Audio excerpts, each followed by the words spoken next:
Hey guys, good morning. It is the day of Big Joe's day, really.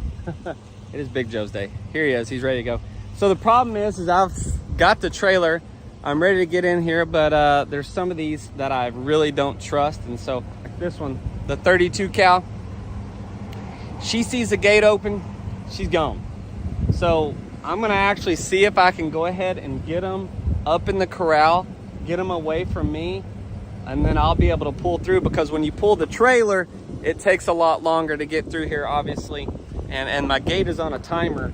So when I pull through, it'll shut, but I don't want to start off my day that bad with a bison running down the road. So I'm gonna go get them, try to get them in our main corral, and then hold them there, and then I can cut them and work them from there. Morning, buddy.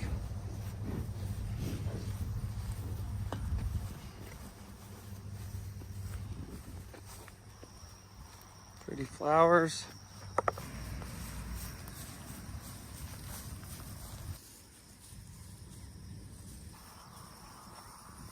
These yearlings, they just want to know what's going on.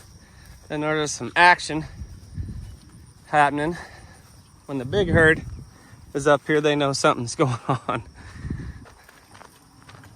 Why'd you dump the trough? Come on. It's not even hot.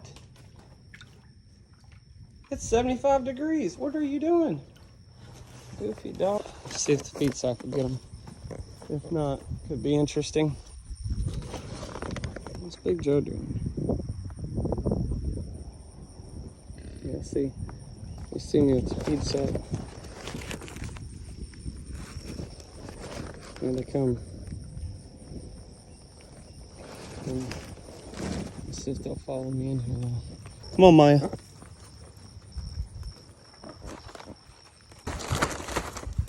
Yeah, look at them. See, they stopped. Only got one. It's the one I raised. Looks like they're coming in here, so I got to get this gate shut. This is the one I left open my last video.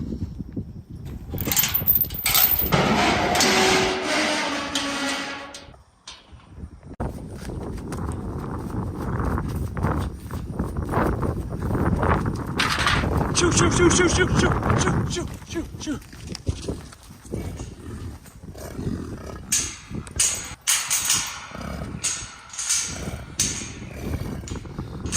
Maya, come on. Let's let her out, because she's got a calf. All right, well, sometimes you got lucky, but problem is I still got to pull through the gate. Big Joe is locked up. Seems calm, which is good. Didn't want to stress him out. He's gonna be a little stressed out, but it's okay. Well, got a couple of things done right. We got the trailer in here. Got to back up and get right there.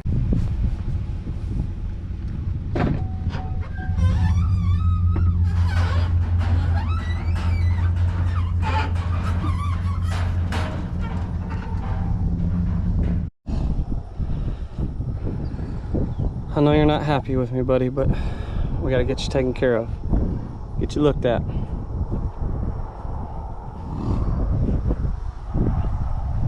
All right, I've got the trailer backed up and I'm ready to go. I do like this situation so far. Everybody's pretty calm. Try to keep it as low stress as possible.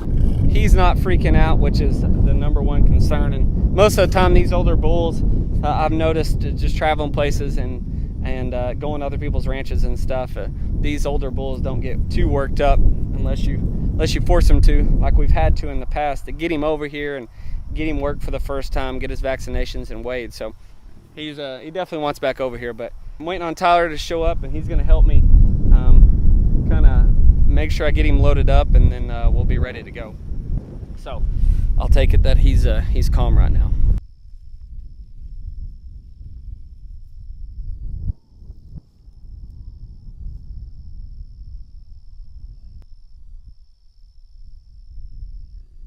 I know you're not happy with me, buddy.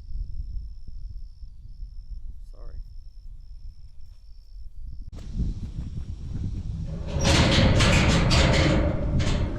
Come here, Maya.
Yeah, yeah. Okay.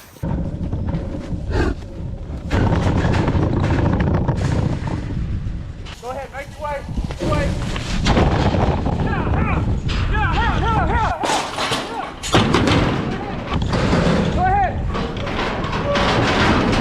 Hey, hey. Oh.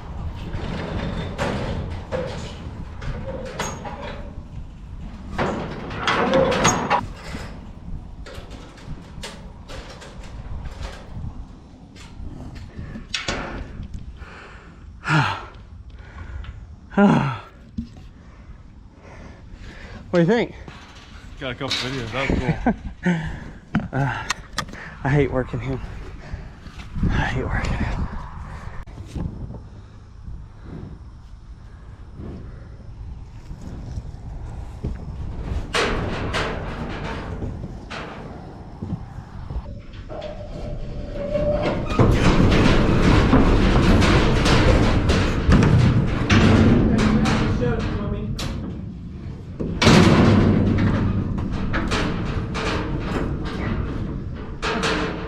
I don't know.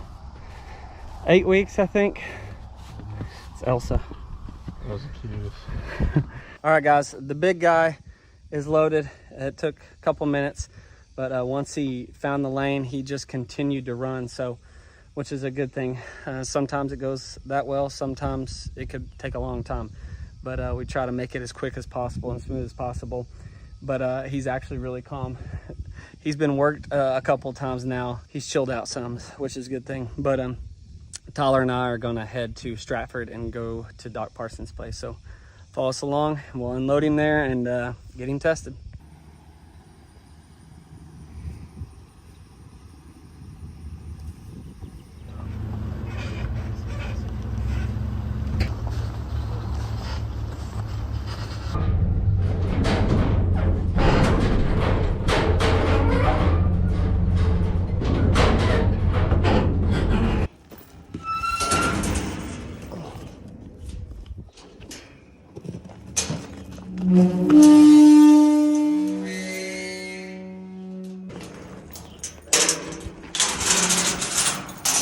Built in, and it lifts up and it hooks up to on using his hydraulic stuff.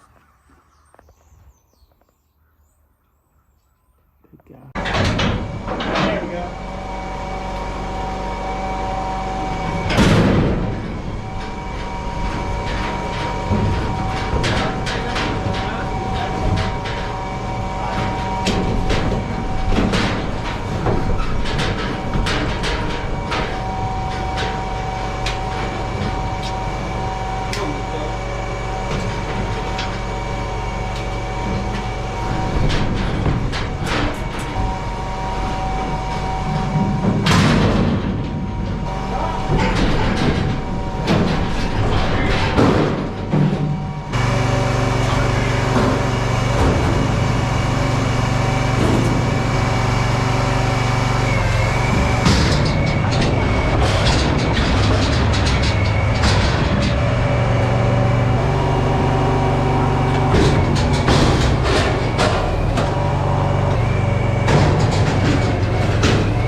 All right, guys, so we just got Big Joe worked and the results came in, but he, we'll talk about that here in a second, but there is something I want to talk to you about since we're here with Doc Gerald Parsons.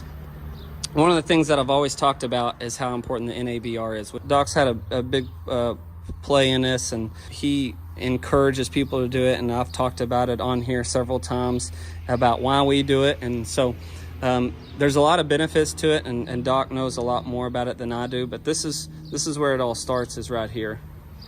This is a good way to get your hair samples when you have the bison in the chute and everything, and just need to sort out a small strand of hair, and then you just kind of wrap that around your finger, give it a yank, and then you should be able to see the white hair follicles at the end of the hair, and that's what you're wanting, is those white hair follicles.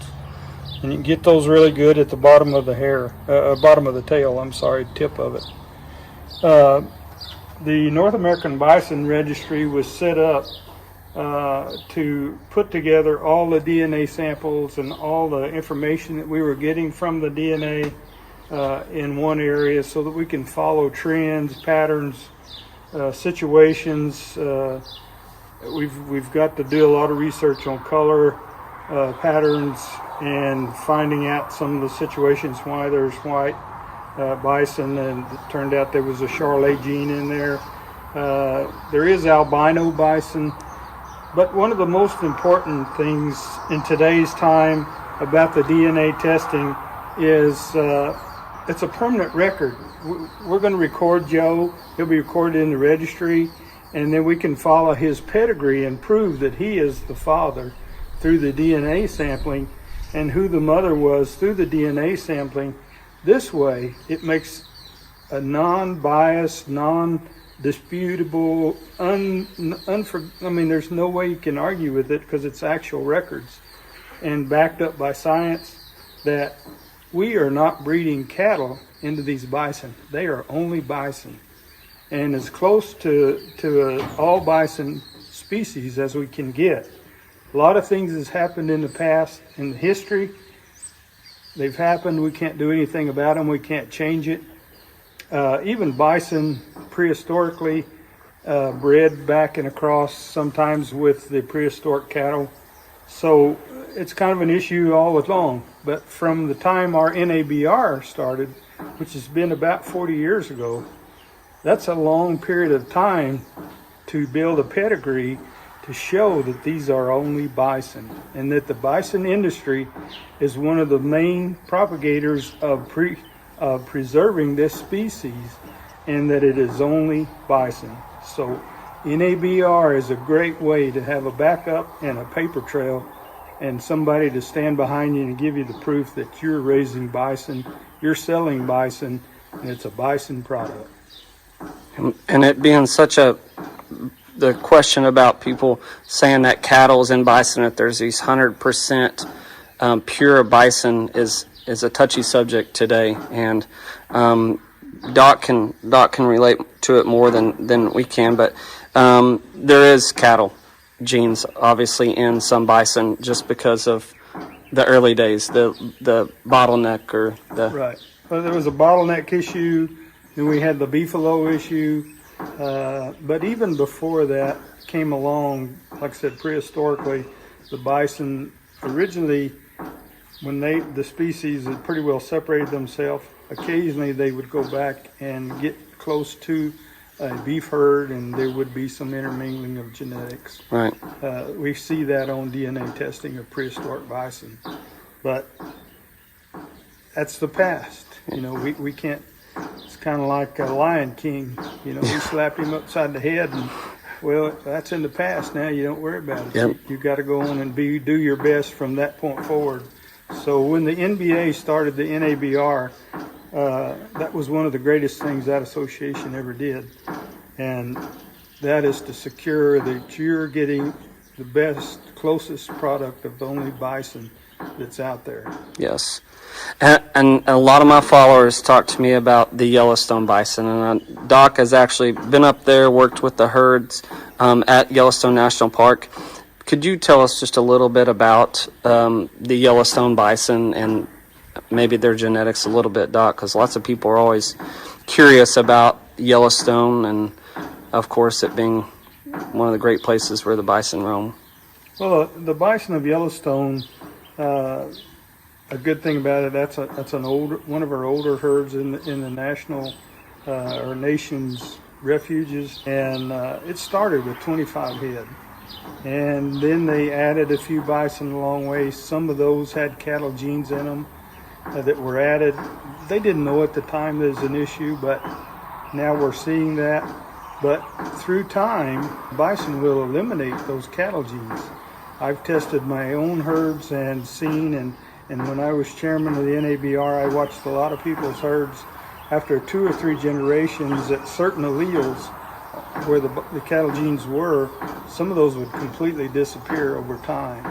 And basically that's a lot of what Yellowstone has done. Over time, they have eliminated most of their cattle genes. I'm sure there's some still on there if you do the complete genome, but you know, that's not the issue. The great thing about the Yellowstone bison is they were selected, and they are awesome bison because if they had a sick or a weak one or a crippled one or a bad genetic issue, guess what? The bear and the wolf took them out because that was easy prey because they were crippled or they were weaker, they weren't as big. So these bear and these wolves have basically selected an awesome set of bison. And so that's basically what our breeders are doing, the same thing. We get criticized for it, but we're doing the same thing as the bear and the bison. We're trying to produce a good product, a healthy product, and an animal that doesn't have genetic issues. So when I talk about the NABR, and I talk about all the things that we do, and you kind of see a little glimpse of what we do, we're bringing Big Joe over here to make sure that you know, he's not shooting blanks basically, and that he is fertile. All these things that we do for bison and what Doc just explained to us is to keep the genetics of what these bison have today. We can't go in the past, we can't change all of that, but what we do now, we can control what we do now by taking these hair samples and sending them off. Basically all the efforts that we do and that we try to do is to keep the genetics of what we have today and try to I don't know if the right word is restore, but strengthen it. And because they did go through a tough time in the late 1800s, 1900s, and what we have now, we have to keep a hold of that and make it better. So I encourage the North American Bison Registry. I've got my registration papers back, and I'm going to register all the rest of mine. And I know Doc does it too, so we do encourage that. And if you have any questions, you can reach out to me first, but Doc obviously knows a whole lot more than I do. You can reach out to Doc, and I'll put the information in the video in my description. So, but I just want to make a quick comment and say thank you to Doc. You see through my videos, but I appreciate you for everything that you do for me, honestly, and helping me. I learned so much from Doc, and there's a lot of producers out there that can learn from him and that have learned from Doc, because you've been doing it since the early 90s, huh? 96. 96, yeah. Or 93, I'm sorry, when we got our bison. Yep, first set there. But anyways, I just want to thank you for your help, and I'll try to pass whatever I learned from him on, and so, but it all starts with things like this, and this is where it begins, keeping the genetics in our bison.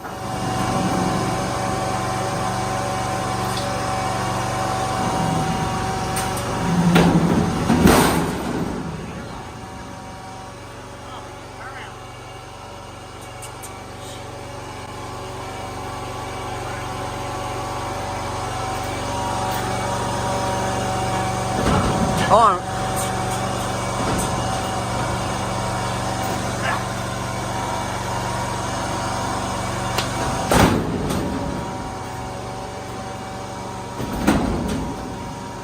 He's wise.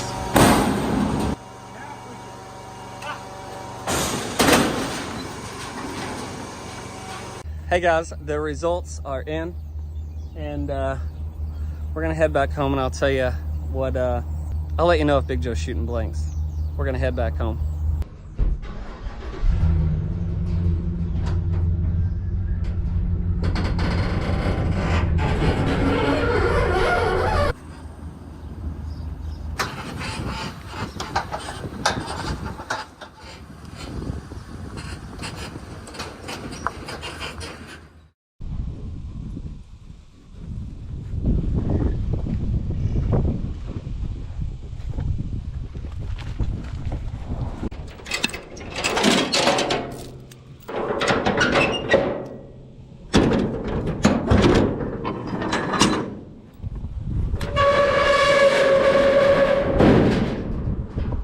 right, guys, we've made it back to the Ponderosa.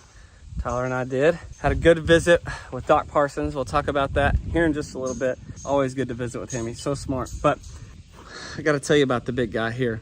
But we're going to let him right back out here. And then actually, I've got to do some rotational work with these guys. We'll move them around.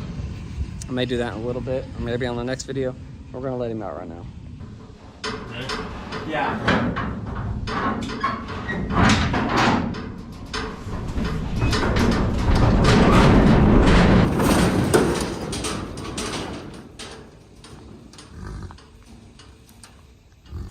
It's so funny when you bring an animal home, they like go to sniffing, and they're like, oh, he's back. It's the same guy.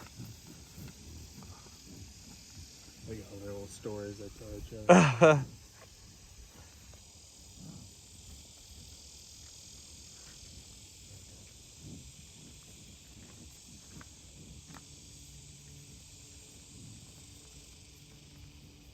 All the women flocking to him. All right, so here it is.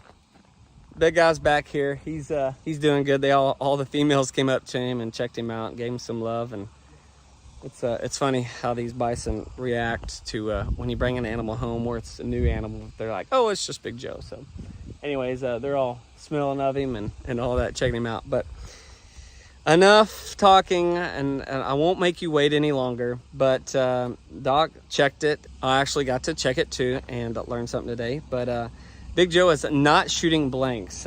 Big Joe is not sterile. Big Joe is fertile and has lots of swimmers. I saw it myself looking through the microscope.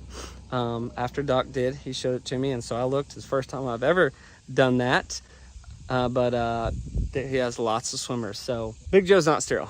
That's a good thing, guys. And so that means Big Joe can stay here. Not that he was gonna leave. We didn't know what we were gonna do with him. But I told you we weren't gonna make any assumptions or anything until we know for sure what's going on with him. So a couple of things that I talked about with Doc was, one, moving him over into some new cows. He made a point, and this is all about learning here, is something I didn't think about, is those cows have to accept him. If those cows don't accept him, he can't do his thing. And you know, Dunbar, he's been with a lot of those cows. And then when we took Dunbar out to change it up a little bit and put Big Joe in there, some of them cows may not have accepted him. And so I think that's probably the biggest reason for only having 3 babies this year.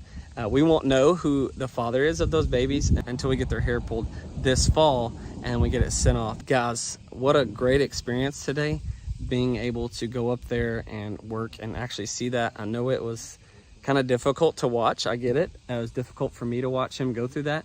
But we do all this for these awesome animals. And I know that's those animals, we have to do that to them. And there's a reason behind it all, like I mentioned. And I'm glad that we were able to take care of Big Joe and find out if he was sterile or not. And now we know that answer. And not only were we able to figure that out, we were able to chat with Doc on how important the NABR is, the North American Bison Registry, and how important that is.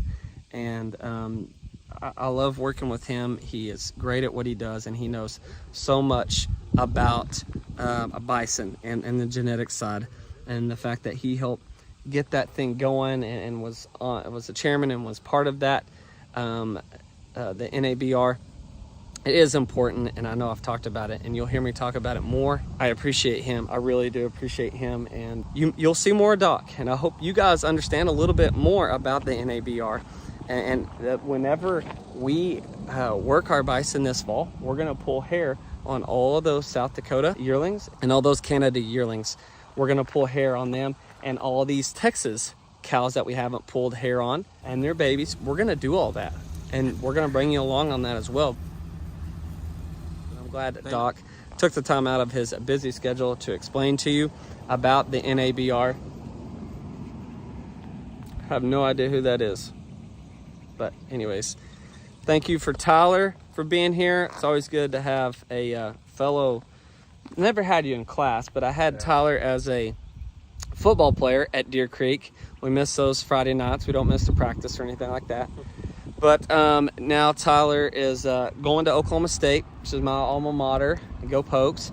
And so Tyler is actually interested in doing this. He's actually interested in raising bison. And so he reached out to me like 2 weeks ago, maybe. Yeah. And we picked out a day to do this. And then I texted him a couple days ago and I said, you may want to show up this day because we've got something different that I'm not used to doing. And so Tyler was, I'm glad he was able to come and join us to take Big Joe to get semen tested. And I mean, for somebody that's wanting to raise bison, it's pretty good start is when you have to work Big Joe. Yeah, it's not, for me, it's not very exciting. For him, it's probably really exciting. I get pretty stressed out about working a Big Joe. So I'm glad Tyler came along for that. But hopefully Tyler is interested in raising a bison and wants to learn a little bit more. I'm going to show him around the Ponderosa a little bit and talk about fencing and all those good things, which I've talked to you about several times. And we'll go from there. You guys need to know anything about the NABR, the North American Bison Registry, and why it's important to keep what genetics we have of these bison now. It is so important because what we got is what we got, and we just have to strengthen it, just like Doc said. You can always reach out to me, and I can plug you in with Doc, or I can get you Doc's contact number right here in the description. If you guys need anything, you can always reach out to me there. Thank you guys for watching. Thank Tyler. I want to thank Doc for being a part of all this, and especially Doc's help. So thank you guys for watching. We'll see you soon.